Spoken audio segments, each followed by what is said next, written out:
Weekend, we have Russell Wilson in the Seahawks taking on Washington. Now, Dwayne Haskins has been getting first-team reps this week, and he does look at this point to be the starter. So, Max, who needs a bigger game? Is it Wilson or is it Haskins? Actually, Russell Wilson, believe it or not. I'll leave Haskins to you, Stephen A., but he ain't going to change his whole world like with one game. It's not like he's suddenly going to be, he's not a bust. He's doing great. It's going to be a long process, it looks like, for Haskins. But Russell Wilson's been trending the wrong way. And the Seahawks are extremely dependent upon his play. When both you and I say we like them in the against the Rams in the playoffs, we're talking about the X factor of Russell Wilson. He's never won an MVP. They rely on him to win shootouts, and early in the season he was doing it. And to re-enter that MVP race and reestablish the Seahawks as real title contenders, he's got to be big against this Washington defense. And Max, look at the teams that the Seahawks have been playing as of recent. I think Haskins has to show something. I mean, he's 3-8 as a starter. He's 1-3 this season as a starter. Complete just 60% of his passes. Lost his job to a guy that people were questioning whether or not he'd ever play in the NFL again, in Alex Smith, because of that nasty leg injury. I think that if you show up this week, it'll go a long way towards people having confidence in you. And if you stick up the joint, it'll go a long way towards people losing complete faith in you. That's why I say Haskins. All right, a little debate going on here. We love that right here on First Take, guys. All of the NFL action will be breaking down Monday right here, same time, same place. Been fun hanging. An interesting dynamic between these two, and one that has been making headlines all season long. And something else, gentlemen, that has made headlines this morning is the fact that Drew Brees is officially the starting quarterback this Sunday against the Chiefs. That, according to our Adam Schefter. Now, Brees, he has not played since Week 10 because of a rib injury. But obviously, this is great news for the Saints. Max, how much does this game change now that Brees is at quarterback? That really does. Taysom Hill, I think, was actually doing an admirable job, considering it's his first real action there consistently.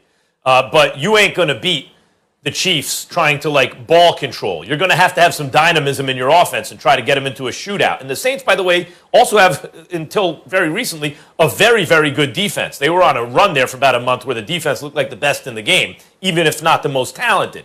So the difference between Taysom Hill really learning how to lead the team and be an effective NFL starting quarterback, or Jameis Winston, who gave you a puncher's chance, but it came with high risk, versus a motivated Drew Brees, coming off injury, knowing that this could be his swan song. Remember, he was thinking about retiring last year, with maybe the best, most balanced team he's been on, at least since they won the Super Bowl, and knowing with only one bye in each conference, and the Packers hot on their tail, that they really need to win this game that could be a Super Bowl preview, and knowing that even if you forget about the bye, he ain't going to want to have to travel to Lambeau in winter to go to the frozen tundra in the playoffs versus a home game in the Dome where they're much, much better.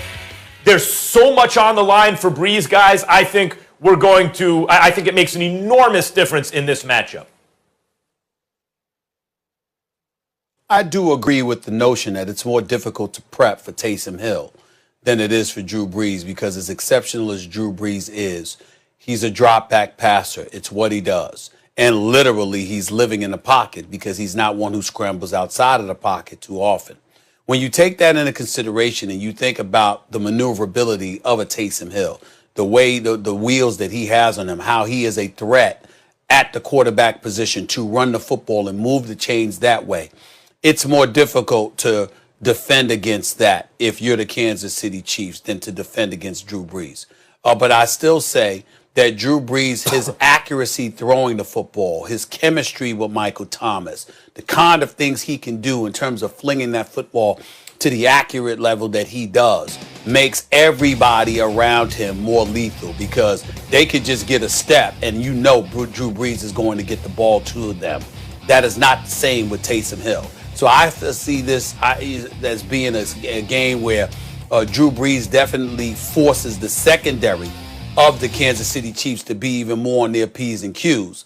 But also, if you're Sean Payton, to keep Kansas City off balance, you can still utilize Taysom Hill in a fashion that you did for years prior to Drew Brees getting injured. I look at it as Drew Brees definitely being a significant upgrade as opposed to him being out and Kansas City strictly having to prepare for Taysom Hill.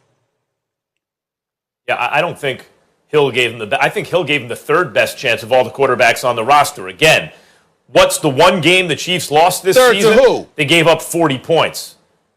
I think number one, Drew Brees gives them the best chance. Then against the Chiefs, specifically just the Chiefs, Jameis gives him the second best chance because he gives you a puncher's chance at least. He'll throw the ball down the field, and then Taysom Hill. I don't think you beat the Chiefs with ball control. I don't think yes, you want to keep Mahomes off the field, but when you look at the games they've lost in recent years, high-scoring games, 40 points to the Raiders.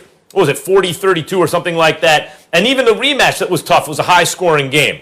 You want, in fact, counterintuitively, to get into a high-scoring shootout with the Chiefs, not because you're likely to win. You're likely to lose, but you're more likely to win than if you just try to ball control them. This ain't a team you're going to be able to ball control to defeat.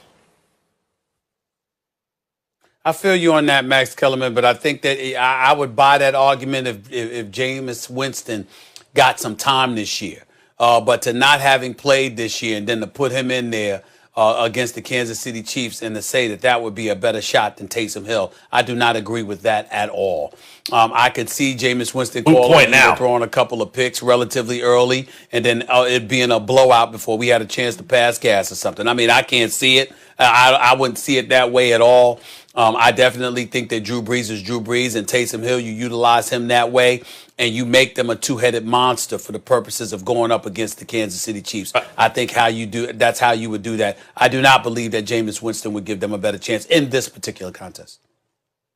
By the way, but since because it's going to be Drew Brees, backup quarterback at this point. But because it's going to be Drew Brees, I'm sorry, Charlie. I was just going to say because it's going to be Drew Brees. The whole idea of the yards per attempt was so low this year, but again, no Emmanuel Sanders.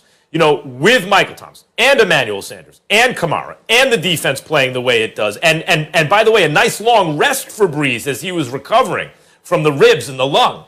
I expect the yards per attempt to be much different down the stretch heading into the playoffs from Drew Brees. All right, well, we only have a couple minutes left, but let's talk about one last game on the docket for this weekend. We have Russell Wilson in the Seahawks taking on Washington. Now, Dwayne Haskins has been getting first-team reps this week, and he does look at this point to be the starter. So, Max, who needs a bigger game? Is it Wilson or is it Haskins? Actually, Russell Wilson, believe it or not.